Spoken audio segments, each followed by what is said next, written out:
сабағын тақырыбы 134 санын 5-ке көбейту, 607 санын 5-ке бөлу түріндегі жазбаша көбейту және бөлу амалдары бүгінгі тақырыптар. Сонымен қатар біздің ортақ тақырыбымыз қазір су туралы өтіп жатқандықтан, біздің бүгінгі ортақ тақырыбымыз мұхиттар мен теңіздер. Жақсы назар аламыз, мұхиттар мен теңіздер. Себебі біздің сабақ барысында барлық сабақтарымыз осы мұхиттар мен теңіздерге байланысты болады. Ал кеттік балалар, келесіз. Бәріміз орнында тұрамыз, психологиялық дайындық. Әп-әдемі болып, қане бастаймыз. Жақсы оқып сабақты, әдеп сәтті сәніміз, сәлем беріп сіздерге, басы иіп бәріміз. Жарайсыңдар балалар. Келесі бізде енді қазір топқа бөлініп аламыз. Балалар біздің топ жалпы. Басарыңыз топқа бөлінеміз, топқа бөлу.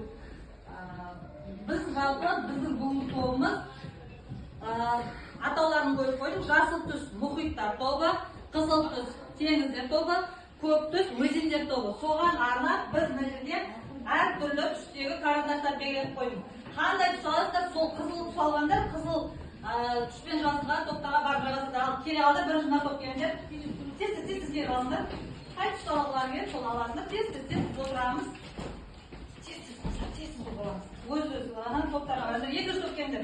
Барлық заттарыңды алып келіңдер. Барлық заттарын өздеріңізге алып келіңдер. Тез жайғасамыз. Тұрсайшы, бала, тұрсайшы. Кеп болады. Таңдай қой. Артық болса ала беріңдер. Қалай отырсыздар? Өзендер тобына шығар. Өзендер тобына келе ғой. Сен қай топ? Жасыланған мұхиттар тобы. Бейбарс отыра ғой мен жерге. Сен көп түс алыпсың ғой. Жарайды, не болса отыра берші, осы жерге бала жетіп жатыр. Ал баладан қойдың ғой мен. Ал бала тоқтасып па? Олай болса, біз қараңдар. Енді өзі тобымызды біліп алуымыз керек. Мұхиттар тобы, жасыл түс, жасылдарды қолын көтереміз. Қызыл теңіздер тобы көтереміз. Өзендер тобы. Ал іске сәт, енді біз топпен жарысыламыз, бағалауға шеміз. Біздің бүгінгі сабақта бағалауымыз. Қараңдар балалар. Мен сіздерді смайликпен бағалап отырам, бұл топтың бағалауы. Мен мына жердегі смайликті беріп отырған кезде, сол смайликтің артында ұпайлар саны жазылған, осы ұпайлар бойынша топты бағалаймыз. Ең соңында әр топтан бір спикер сайлап алыңдар. Тез спикер сайлаңдар, кімді спикер болдырасыңдар араларынан. Ал мынау ең соңғы өзін бағалау. Бұл бағалау парақшаларын мен сендерге қазір таратып шығамын. Ал мына топтан кім спикер?